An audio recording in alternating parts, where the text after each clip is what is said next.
महादेव को धन्यवाद जरूर देना कि तूने मुझे यहां खड़ा नहीं करा।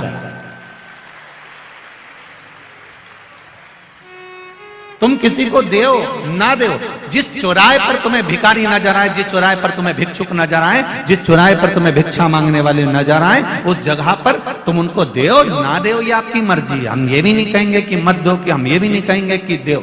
हम तो इतना जरूर कहेंगे कि महादेव को धन्यवाद जरूर देओ कि बाबा तेरी कृपा थी जो तूने शरीर अच्छा बनाया, तेरी कृपा थी मुझे घर अच्छा दिया, तेरी कृपा थी जो मुझे भजन करने का मौका दिया, तेरी कृपा थी खाने को अन्न दिया, तेरी कृपा थी थोड़ा सा काम धंधा दिया, पर तेरी कृपा से आज मैं यहाँ हूँ कि मैं गाड़ी में घूम रहा हूँ। मेरे पास भी 2 व्हीलर है, मेरे पास भी 4 व्हीलर है, मेरे पास भी साइकिल है, मैं भी अपने पाँव से चल रहा हूँ। ये तेरी कृपा है। अच्छा हुआ तूने मुझे रेंगने के लायक नहीं बनाया, कहीं पटक नहीं दिया। ये धन्यवाद। जब जब भिखारी नजर आए और भीख मांगने तुम्हारे कांच बजाए, उस जगह पर तुम देओ ना देओ पर उसको धन्यवाद जरूर देना कि तेरी कृपा से यहाँ बैठा हूं। गाड़ी चला रहे हो, डीजे चल रहा है, गाड़ी में बॉक्स चल रहे हैं, मोबाइल चल रहा है, और कांच बजाने वाला जब कांच बजा रहा है, भैया कुछ दे दो, भैया कुछ दे दो, तो उस समय पर तुम देना ना देना पर उसको धन्यवाद जरूर देना। थोड़ी देर आवाज कम करना, साउंड कम करना, और जब भीख मांगने वाला भिक्षा मांगने चौराहे पर खड़ा हुआ हो, उस जगह पर तुम जम के मन से कहना अपने परिवार के साथ, तेरा शुक्रिया है मेरे भोलेनाथ जो तुमने मुझे 4 व्हीलर में बिठा कर रखा। तेरा शुक्रिया है शंभू मेरे महाकाल राजा, ये तेरा धन्यवाद है जो तूने मुझे यहां बिठाया। ये तेरी कृपा, क्योंकि तेरी कृपा नहीं होगी तो संसार का कोई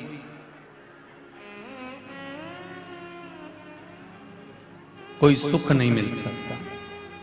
तेरी दया है इसलिए आज मैं यहां बैठा हूं। तेरी दया, तेरी करुणा, तेरी उदारता है जो मुझे यहां मिला है। ये तेरी कृपा है।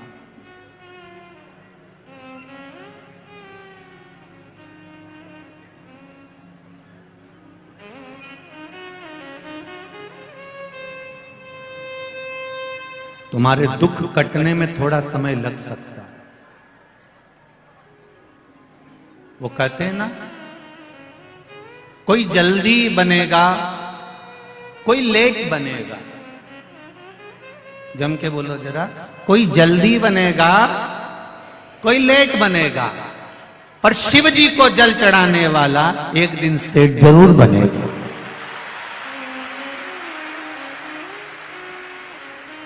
निश्चित है।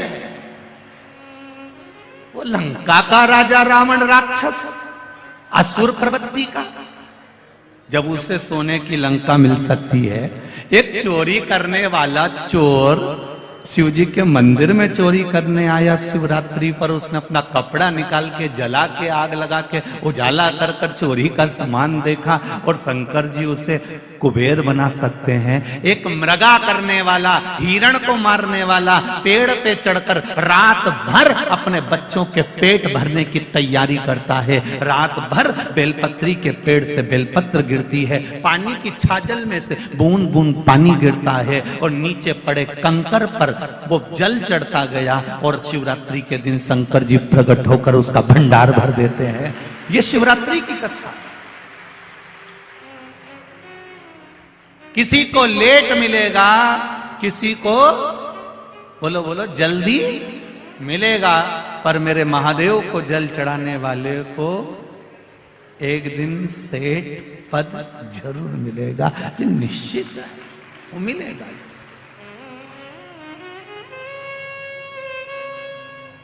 अब आपको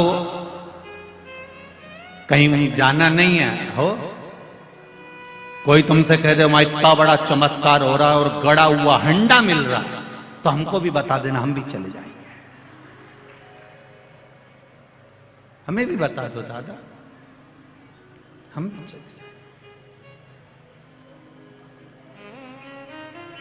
अगर ऐसे गड़े हुए हंडे मिलते होते या बहुत बहुत चमत्कार होते होते, अंधविश्वास में मत पड़ना। फिर निवेदन है, इधर उधर भ्रम में भ्रांतियों में मत जाना। अगर ऐसे गड़े हुए हंडे मिलते होते तो ये जितने भी यहाँ बैठे हैं ना, ये एक कथा नहीं सुनते और वो हंडे वाले के यहीं पड़े होते हैं। और हम भी काय को कथा बाजते, वहीं नहीं बैठ जाते। और ये इतने सारे भाई लोग सेवा कर रहे हैं, चाहे पुलिसकर्मी हो, चाहे गवर्नमेंट वाले हो, चाहे नगर निगम वाले हो, चाहे कैमरे वाले हो, चाहे साउंड वाले हो, चाहे ये म्यूजिशियन हो, चाहे जितने भी यहाँ बैठे, काय को यहाँ टाइम बर्बाद करेंगे भैया हंडे वाले के पास बैठे रहेंगे कि वो थोड़ी देर में कुछ घुमाएगा और निकाल के दे देगा। शिव महापुराण में शंकर भगवान ने माता पार्वती से कहा है, गीता जी में भगवान कृष्ण ने अर्जुन से कहा है, विष्णु पुराण में भगवान विष्णु ने लक्ष्मी जी से कहा है, ब्रह्मवृत्ता पुराण में ब्रह्मा जी का संवाद करते हुए स्वयं वीणा देवी से कहा है। वो संवाद आप भी अपनी जिंदगी में उतारना। शंकर भगवान माता पार्वती से कहते हैं कर्म प्रधान है, आप जितना कर्म करेंगे उतना फल आपके पास प्राप्त होता जाए। खूब मेहनत करो, दिल से करो, जो भी करना है ना दिल से करो। भोजन भी करो तो थोड़ा दिल से करो। भले रूखी रोटी होगी ना, रूखी है ना, ठंडी रोटी है ना, रूखी है ना, चिंता मत करना। जिसकी जिंदगी की शुरुआत रूखी रोटी से होती है, जो दुख सहन कर कर अपने जीवन को आगे बढ़ाता है, जो अपनी जिंदगी में शुरुआत के पल सब ने निकाल दिया, सब ने धक्का दे दिया, अकेला रूखी रोटी खा रहा है। जिसकी जिंदगी की शुरुआत रूखी रोटी से होती है, एक दिन वो चुपड़ी रोटी जरूर खाता ही निश्चित है। आप जिंदगी की शुरुआत में ये मत सोचो मेरा कौन साथ देगा, मैं अकेला पड़ गया, मैं अकेली पड़ गई, मेरा कौन साथ देगा, मेरा पास है कौन।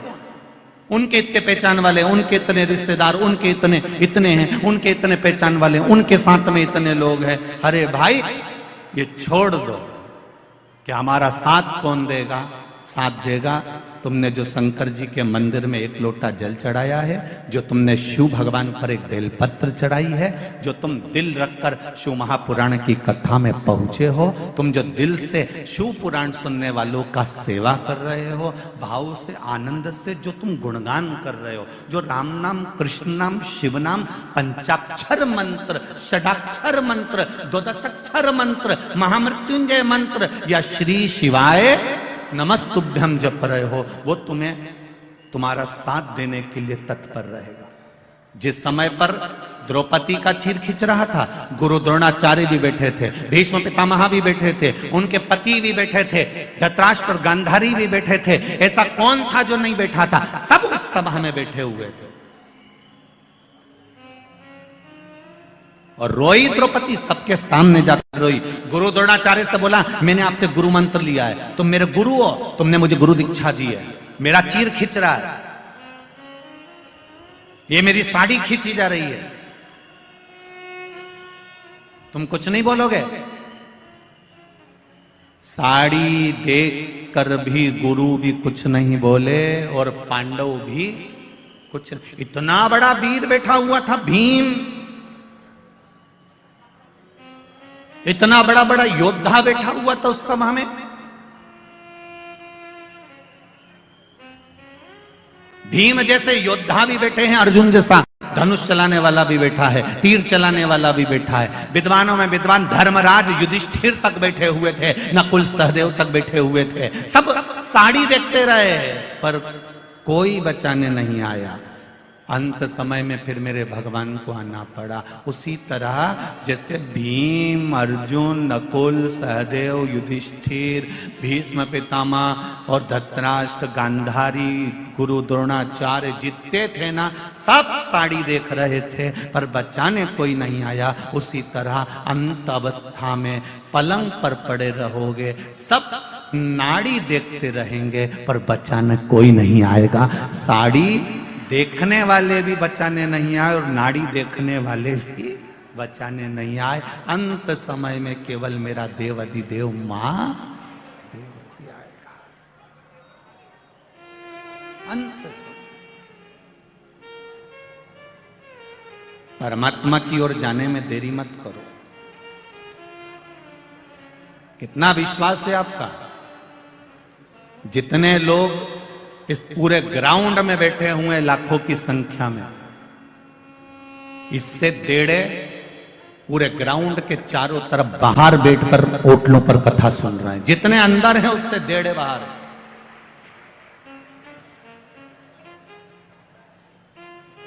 रोडों पर बैठे हैं, किनारे पर बैठे हैं, बाउंड्रियों पर बैठे हैं, गली और कूचे और छतों पर बैठे हैं। विश्वास देखिए आपका कितना होगा शंकर जी के प्रति। और बिल्कुल देरी मत करना, शिव के द्वार जाने में देरी नहीं होना चाहिए।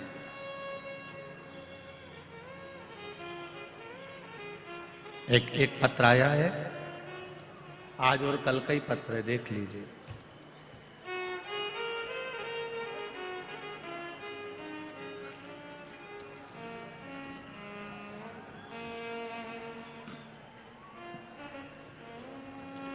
सरिता ओम प्रकाश जायसवाल, खजराना मंदिर के नजदीक इंदौर। मेरा मोबाइल नंबर ये लिखा हुआ है। कहीं बैठी हैं सरिता जी? ओम प्रकाश जायसवाल, सरिता ओम प्रकाश जायसवाल कहीं बैठी हो तो हाथ हिलाइएगा। दिख गई क्या? दोनों हाथ इस तरह से हिला दो, अगर कहीं बैठी हो तो दिख जाएंगे। हाँ दिख गए हो, दिख गए। श्री शिवाय नमस्ते।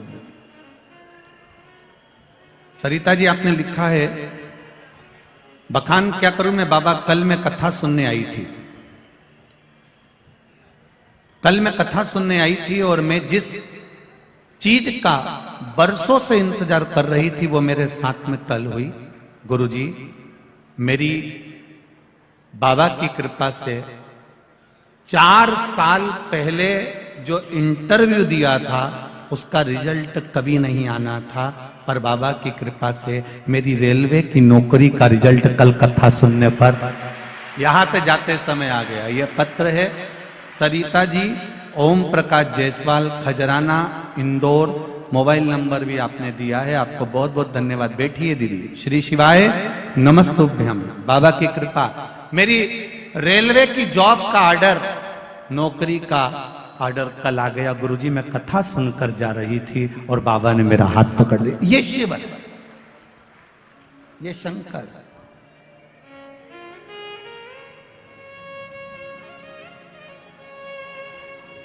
आपसे एक बात हमने पहले कथा में कही है, आप लोगों को स्मरण में है कि नहीं है? शिव कथा में जाओ,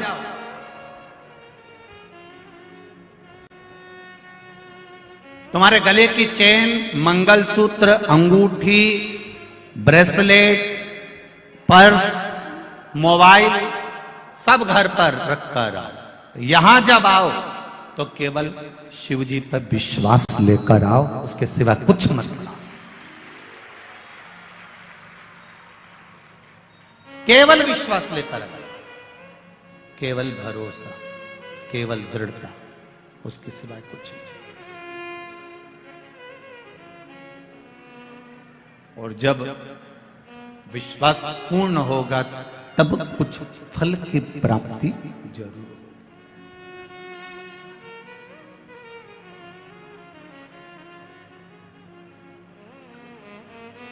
कथा सुनने आते हो और कहते हो कि हम तो भगवान पर पूरा विश्वास लेकर आए हैं, पूरा भरोसा लेकर आए हैं और कथा सुनने आए हैं।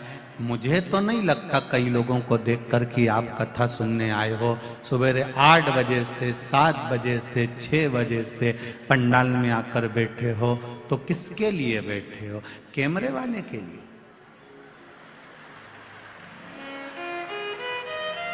जैसे ही कैमरा तुम्हारी ओर गया, अब कह रही थी कि भगवान हमारी सुनता नहीं है तो कैमरे वाले को सुना।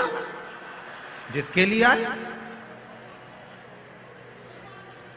आप, जिसके लिए कथा सुनने आए हो तो कैमरे वाले से कहो। और बाद में कहते हो हम तो महादेव का, हम कथा सुनने गए थे, हम भगवान की कथा सुनने गए थे। अब तुम्हारा ध्यान तो कैमरे पर।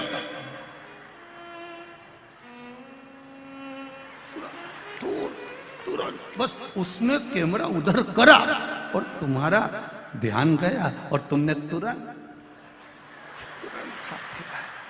मुझे तो ऐसा लगता है कि घर पे बोल के आती होगी कि मैं सफेद कलर की बोतल हिला दूं, समझ लेना मैं यहीं बैठी।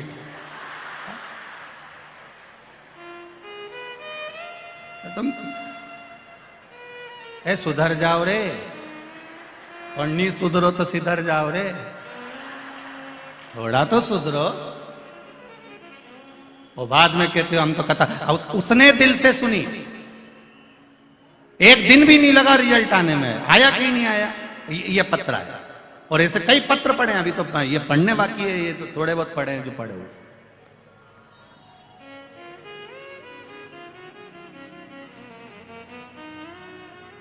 एक काय को टाइम बर्बाद करो रे, सुबह 9 बजे से घर से आ जाओ फालतू का, एक कैमरा वाला का चक्कर में आओ जबरदस्ती का। कौन के तुमको कि इनके देख के टाइम बर्बाद करो। कथा सुनना है तो दिल से सुनो, इशारा तुम्हारा नहीं होना चाहिए, इशारा मेरे महादेव का होना चाहिए, तो कथा का तो मतलब की कथा नहीं तो जरा से में कैमरा उनंग गया तुरंत कहा मतलब कैसा। शंभो शरण